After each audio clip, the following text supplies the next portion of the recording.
My name is Martha Wilson. 2 years ago, I retired from my 35-year career as an elementary school librarian and now live a quiet life in Cherry Creek North, a suburb of Denver. I live alone in a 2-story house with a spacious garden, but I rarely feel lonely. Since losing my husband David to cancer 4 years ago, my daughter Jennifer and grandson Ethan have become the light of my life. My days always begin with tending to my garden. In spring, tulips and sweet peas bloom in abundance, and in summer, the fragrance of roses fills the entire garden. Gardening is one of my greatest pleasures. On nice days, I often enjoy reading on my large wooden deck. My love for books, cultivated during my many years as a librarian, remains unchanged since retirement. My daughter Jennifer is a successful freelance graphic designer. Her house is about a 10-minute walk from mine. It's a newly built 4-bedroom home, with one room on the second floor serving as her office. This work-from-home setup allows her to balance her career with raising her 8-year-old son, Ethan. Jennifer's husband Michael works as a senior engineer at Google's Boulder office. With his clean-cut appearance and gentle demeanor, he's well regarded by those around him. Since their marriage 7 years ago, they seem to have built an ideal family life. They're members of the Denver Country Club and actively participate in charitable activities. Ethan is very attached to me, his grandmother. He's an inquisitive boy who loves science and invention, and he excels in school. He has a keen eye for detail, and his sharp observations sometimes surprise me. On weekday mornings, while Ethan heads to the local public elementary school, Jennifer starts her design work at home. Michael usually goes to the office but sometimes works from home. I tend to my garden and household chores, occasionally participating in online book clubs or volunteering at the Denver Botanic Gardens. My activities at First Presbyterian Church have also been an important part of my routine for 20 years. Jennifer and I have a standing agreement to meet at least twice a week. She stops by my house between work assignments, and we chat over tea about Ethan's school activities and her recent work projects. Sometimes she comes to me with serious concerns, and on those occasions, I bake my specialty apple pie and listen to her carefully. We often spend weekends as a family. On Sundays, we have lunch together at my house. We might have barbecues on the terrace or gather around a homemade roast beef. After meals, Ethan brings his science experiment equipment and shows us his new discoveries. Sometimes we enjoy picnics at Washington Park or go shopping and watch movies at the Cherry Creek Shopping Center. I have no financial worries. Along with my pension and savings from 35 years of teaching, rental income, and the assets my husband left behind, I'm well provided for. Jennifer's family also lives comfortably with Michael's stable income and Jennifer's freelance earnings. Cherry Creek North, where we live, is known as a quiet, upscale residential area. On holidays, neighbors exchange friendly greetings while walking their dogs, and there are safe parks where children can play. My house is equipped with the latest security system, so I feel secure living alone. Every Thursday morning, it's my habit to buy fresh vegetables and fruits at the Cherry Creek Farmers Market. Jennifer often joins me to carefully select organic ingredients. Afterward, we sometimes enjoy treats with Ethan at Sweet Queen's Ice Cream. On the surface, it seemed like the perfect family life. However, no one could have predicted that this peaceful existence was about to be severely shaken. The changes began 3 months ago. At a Sunday lunch, I noticed Jennifer's unusual lack of appetite. She barely touched my signature pot roast, which she normally enjoys. She just stared blankly at the green bean casserole and mashed potatoes on her plate. "I've been having some headaches lately," she said, but at the time, I thought it was just temporary fatigue. However, the headaches worsened with each passing day. During our twice-weekly tea times, I began noticing Jennifer's deteriorating condition. Her usually well-organized desk was becoming cluttered with scattered papers. "I can't sleep at night," she confided with an exhausted expression. She would lie awake until 2 or 3 a.m., and even when morning came, her body felt heavy and her head foggy. Initially, we thought it was work stress due to overlapping design project deadlines. The symptoms gradually became more serious. The chronic headaches transformed into intense pain, as if someone was hammering inside her head. Dizziness and nausea set in, sometimes making it difficult even to stand. Looking at computer screens caused blurred vision and severe nausea. Work that she had previously handled perfectly now required multiple revisions, as she couldn't maintain concentration even for simple design modifications. One day, she called me, her voice trembling. She had been forced to postpone an important meeting with a major corporate client. "I can't even look at the screen for 30 minutes. Her words made my anxiety grow rapidly. Our first visit was to Dr. Johnson's clinic, highly regarded in the Cherry Creek area. He had been our family doctor for 20 years and knew Jennifer's health history since childhood. Detailed blood tests were conducted, but surprisingly, all values were within normal range. "I'll prescribe some general pain medication. Let's monitor the situation carefully, and if there's no improvement, please come back," the doctor said.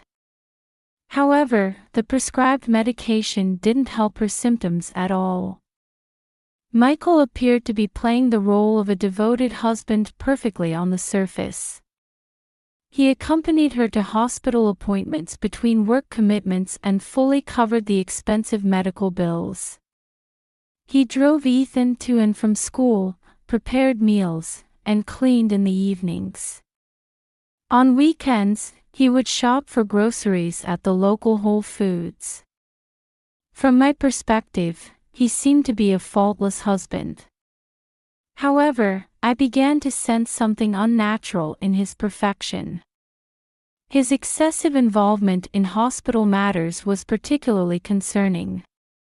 His private consultations with doctors were unusually long, sometimes lasting over an hour. Regarding treatment plans, he would bring up surprisingly technical opinions for a layperson, occasionally engaging in heated discussions with doctors. His late-night hospital visits were also puzzling. Michael, who normally returned home by 9 p.m. even on busy workdays, was increasingly staying at the hospital room until 11 p.m. I often saw him making phone calls in the hallway after Jennifer had fallen asleep. His hushed conversations seemed somehow guilty. The symptoms became more severe with each passing day. Jennifer started missing deadlines for her graphic design projects. Meetings with long-term clients were repeatedly postponed due to her poor health. Her freelance income plummeted, which added to her stress and suffering. Ethan was keenly aware of his mother's changes. "Mom, are you okay?" he would ask worriedly, his eyes reflecting deep concern. He could no longer do homework with his mother as usual after school. Weekends were no longer filled with picnics at Washington Park or ice cream treats at Sweet Queen's. When her symptoms showed no improvement, it was decided she should undergo an MRI at the University of Colorado Hospital. The examination lasted from early morning until evening. Jennifer felt strong anxiety about having to lie still in the narrow tube while listening to loud machine noises. However, the results showed no abnormalities. Even detailed neurological examinations couldn't identify the cause, and she was eventually referred to a psychiatric department. "It's likely stress-related symptoms," came the vague diagnosis, causing Jennifer's expression to darken further. "I visited the hospital room almost daily. Each time I saw my daughter lying there receiving 4 drips, I searched for traces of her former vibrant self. I missed her lively expression from when we used to volunteer together at the Denver Botanic Gardens. Mom, I'm scared because I don't know what's causing these symptoms." She would cry in my arms, and I made a firm resolve to solve this mystery. Doctors kept proposing new tests. Blood tests, urinalysis, EEG, and even full-body CT scans. With each test, Jennifer's strength diminished. Yet the results were always the same. "We find no abnormalities." Each time we heard those words, I could see the light of hope fading from Jennifer's eyes. Michael's behavior began showing subtle changes. He was constantly glued to his latest iPhone, frequently exchanging messages with someone. After discussions with doctors, he was often seen making phone calls in the hallway with an unnaturally hushed voice. His expression seemed somewhat restless. Even his occasional smiles appeared somewhat artificial. However, at that time, I couldn't understand what it all meant. I only felt an increasing need to do something about the situation while watching my beloved daughter suffer. My prayer time at First Presbyterian Church was filled with prayers for my daughter's recovery. That Sunday afternoon was typical of Denver, with clear blue skies. I was heading to visit Jennifer with Ethan as usual. Room 1423 on the 14th floor of the University of Colorado Hospital, a private room with a magnificent view of the Rocky Mountains through its large windows. Shortly after 3 p.m., we received a call from Michael. "I'm sorry, but I have an urgent work matter."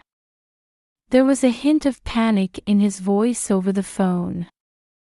I had heard he'd been working more weekends lately, but I felt uncomfortable with his prioritizing work over visiting his hospitalized wife. I thought I could faintly hear background music that sounded more like a store than an office.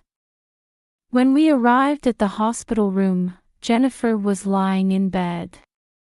Clear fluid was dripping into her arm, drop by drop.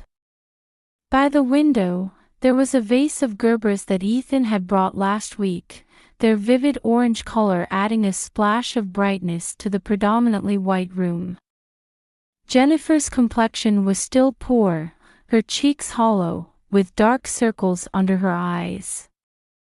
Still, she managed a faint smile at the sight of Ethan. "Mom, look.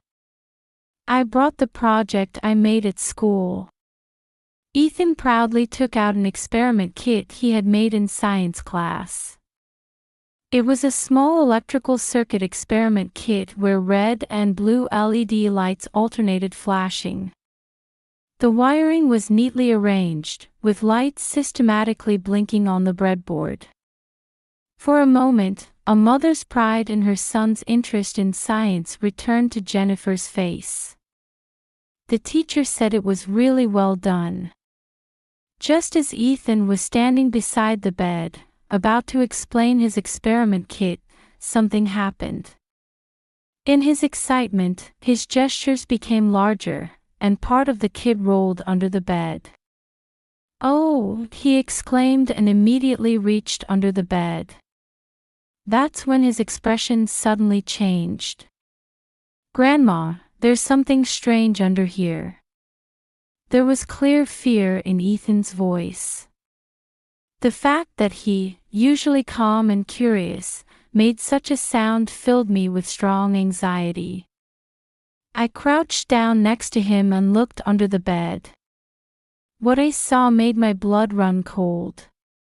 Under the bed was an unfamiliar black box-like device. About the size of a desktop computer, it had what appeared to be industrial cooling fans attached to its sides. The fans were spinning at high speed, emitting an eerie hum.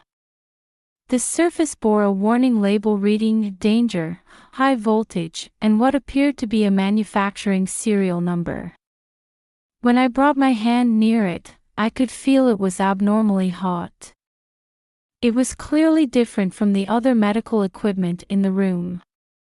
While the heart monitor and force stand had hospital asset tags, this device did not. And a terrifying thought crossed my mind that this device might be related to Jennifer's unexplained symptoms. There was no time to hesitate. While holding Ethan tightly, I decided to call 911. "Emergency. I've discovered a suspicious device in room 1423, 14th floor of the University of Colorado Hospital." My hands were shaking as I explained the situation to the operator. The time was 3:27 p.m. That time remains vividly etched in my memory. The police response was surprisingly quick. Within 12 minutes of the call, 2 uniformed officers arrived at the hospital room. 5 minutes later, they were joined by 2 detectives from the Denver Police Department's Major Cases Unit and an FBI device specialist. The specialist's expression tightened as soon as he saw the device.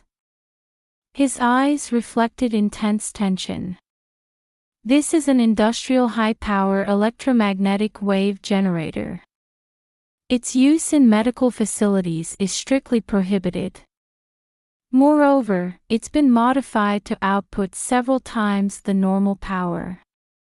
The specialist's words froze the air in the room. Officers immediately began securing the scene. Yellow tape was strung up in the hallway, hospital security staff gathered, and patients in surrounding rooms were relocated. Evidence photography was conducted by skilled forensic staff. With a professional DSLR camera in hand, they meticulously photographed every angle of the device, from overall views to minute details. Areas showing signs of modification were carefully documented using macro lenses. The specialist took detailed notes while checking the device's condition and considering safe removal methods. This device has been operating continuously for at least 2 months, judging from the fan wear and dust accumulation patterns. The specialist's words sent a pain through my chest. It matched perfectly with when Jennifer's symptoms began. Review of the hospital's security camera footage began immediately. Police crowded into the hospital's central monitoring room, scrutinizing 2 months' worth of footage. They were particularly focused on identifying any unusual nighttime activity and determining when the device was installed. Surveillance cameras were positioned at both ends of the hallway and near the nurse's station, recording 24 hours a day. Interviews with nurses and attending physicians were conducted simultaneously. "We'll need to check all records, floor entry logs, visitor lists, cleaning staff schedules," the detective informed the hospital staff. Everything from medical staff shift schedules to visitor records and cleaning service logs became subject to investigation. Throughout this, Ethan clung to me, watching the situation with a frightened expression. I could feel his small body trembling slightly. "Grandma, is Mom going to be okay?" I couldn't find appropriate words to answer his question. Jennifer remained dazed, unable to comprehend the situation. Her expression mixed confusion with fear. The device removal operation proceeded with extreme caution. Under the specialist's direction, officers from the Special Equipment Handling Unit, wearing thick gloves and protective suits, carefully removed the device. Exposing someone to such high-power electromagnetic waves at close range for an extended period, this amounts to attempted murder. The specialist's stern words sparked anger within me. Police continued thorough evidence collection throughout the hospital room. Photographing walls and floors, collecting fingerprints, gathering fiber samples. Each step was conducted carefully and precisely. Analysis of security camera footage, verification of entry records, interviews with medical staff. Each team member carried out their duties with high tension. And Michael's cell phone remained unreachable. His absence, supposedly at work, now took on an extremely suspicious meaning. Detectives urgently began tracking his movements, carefully following his behavioral patterns through hospital entry records and security camera footage. Outside the window, the evening sky was beginning to turn red. The Rocky Mountains cast long shadows, and police radio communications echoed through the hospital corridors. The investigation proceeding in the 14th floor hospital room was just the first step toward a truth that would forever change our family's life. From the day after the discovery, the police investigation intensified. Multiple fingerprints were detected in the hospital room where the suspicious device was found. After excluding fingerprints of cleaning staff and medical personnel, Michael's fingerprints were found on the device's power unit. Furthermore, hospital security cameras had recorded Michael entering and leaving the room alone late at night. "Your daughter's husband frequently visited outside normal visiting hours," the night duty head nurse told investigators. "He often came late at night and would stay alone in the room for over an hour each time." We were a bit concerned. Investigators tracking the device's purchase route discovered an online used equipment trading site. While the transaction was anonymous, Bitcoin payment records linked to Michael's cryptocurrency account emerged. Additionally, security camera footage at the P.O. box used to receive the device showed Michael's image. "This is conclusive evidence," the lead detective said. "But something's still missing. There must be another collaborator behind this too-perfect plan." The decisive evidence was found during a search at Google's Boulder office. Email exchanges discovered on Michael's work computer revealed shocking contents. The recipient was a young engineer in the same department, Sarah Jenkins. Their relationship had begun 3 years ago. "Every day is painful," Michael wrote in his first email. "I want to escape this marriage. But I can't get divorced. More than half my assets would be gone in alimony and child support. I want to start a new life with you." Sarah's response was even more shocking. "Darling, I have a perfect plan." With her experience at a medical equipment manufacturer, she proposed misusing that knowledge.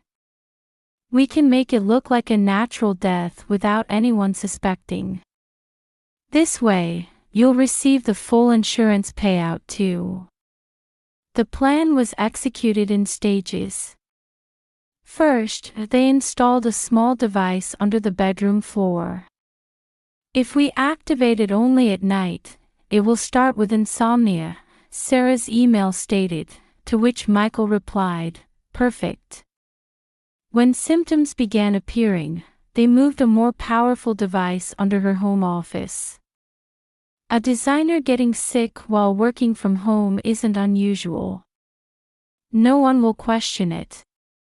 The plan eventually moved to the hospital. There's a more efficient method, Sarah suggested. In the hospital, we can expose her 24 hours a day. We can ensure death by exhaustion within a few months. The laptop contained detailed plans for life after Jennifer's death. The insurance payout will be over $3 million, Michael had calculated. We can start a new life in Los Angeles with those funds. Most shocking were the conversations about Ethan. I'll give up custody of my son, Michael had written. We don't need any obstacles in our new life together. To which Sarah replied, that's a wise decision. It's for the best, for our happiness. Once all the evidence was gathered, the police moved swiftly. Officers stormed into Google's Boulder office at 10 a.m. on a weekday. Michael was quietly arrested while working at his desk, as colleagues looked on. Simultaneously, Sarah was detained on conspiracy charges on another floor. In the interrogation room, Michael spoke with unexpected calmness. This was a plan to let my beloved wife sleep peacefully, he said, as if trying to justify his actions. Jennifer has talent. But that talent was only holding her back. Her existence was interfering with my new life with Sarah. I thought this was the most merciful method. Sarah's interrogation, on the other hand, revealed more emotional confessions. That family was too hypocritical, she spat out. I couldn't stand Jennifer playing the perfect wife and ideal mother. Our love doesn't need such old-fashioned family structures. Michael is mine. I won't let anyone have him.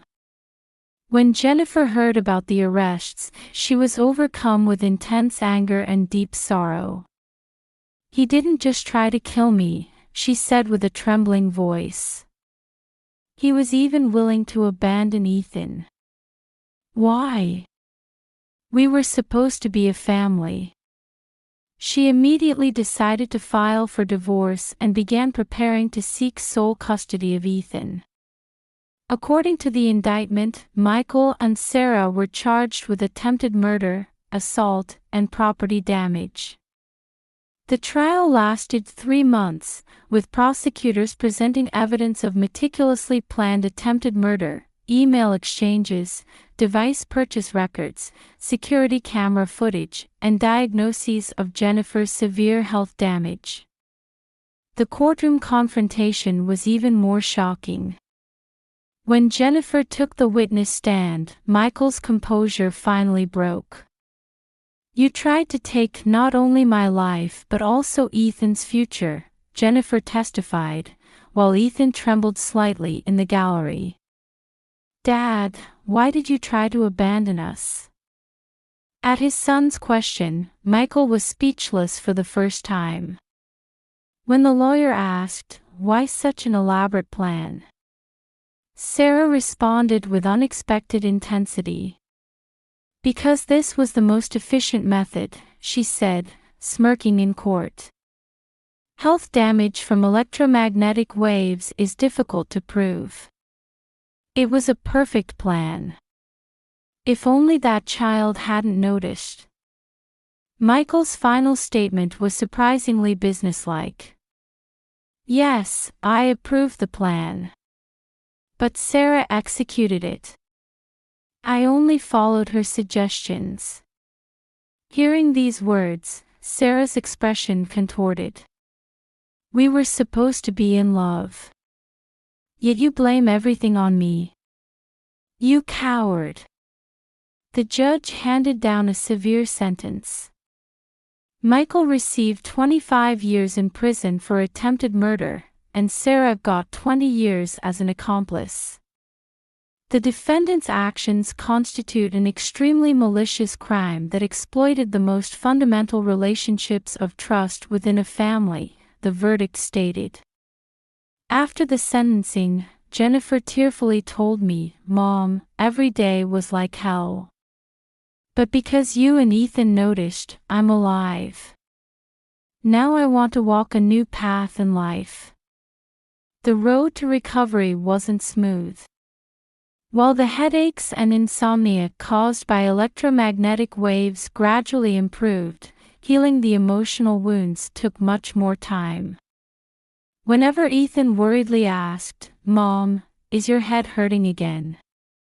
Jennifer would force a smile and say, "It's okay, it's not like the pain from before." We found a new home near my house in Cherry Creek North. It's a spacious house with a garden, conveniently located for Ethan's school commute. "We can make lots of new memories in this house," Jennifer said. On moving day, as soon as Ethan entered his new room, his eyes lit up and he declared, "This will be my laboratory. I want to study more about the machines that hurt Mom. Maybe then I can think of ways to prevent others from experiencing the same thing." Those words made Jennifer and me embrace each other and cry. Our painful experience was transforming into new hope within our grandson. "Ethan, you're my pride and joy," Jennifer hugged her son. Our bonds grew stronger through this ordeal. At our weekly Sunday family meals, Ethan enthusiastically talks about school events and new scientific discoveries. While having barbecues on the terrace, Jennifer whispers, "This is true happiness." Volunteering at the Denver Botanic Gardens has become an important part of our routine. When Ethan notices, "Hey Mom, this flower looks a bit weak," Jennifer smiles gently. "Yes, but it's okay. If we nurture it with care, it will surely bloom beautifully." A year after the incident, Jennifer began working with a local domestic violence support group. "If my experience can help someone," she says, "even painful experiences can be transformed into strength to save others." I learned that from Ethan. Ethan won first prize at his school's science fair. His project researching the effects of electromagnetic waves on the human body impressed the judges. Watching him proudly declare at the awards ceremony, "I started this research for Mom," we could see how much he had grown. Sometimes we still remember those nightmare-like days. But each time, we hold each other tightly and say, "We have each other." That's what matters most. I'm convinced that our family bonds have become deeper and stronger because of that ordeal.